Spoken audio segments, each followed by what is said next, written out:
let's answer the most important question We all know we all know that the Formula One car is gonna win, bro. in modern history. 3, Can a cheetah 2, outrace a Formula E car? 1. Let's find out.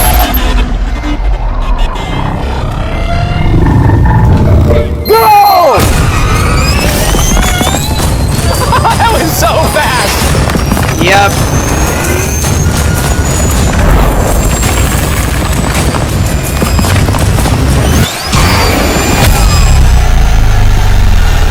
The car just flew past the cheetah.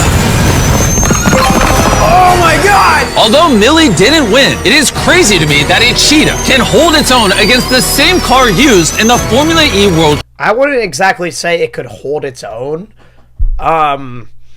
It kind of got completely and utterly destroyed. Championship. But when the first car was made more than a century ago, over 100,000 cheetahs were alive in the wild. But today, with less than 8,000 remaining, it's our job to protect these extraordinary creatures from extinction so that they can keep inspiring us all to push beyond our limits. Millie is like the sweetest animal I've ever met.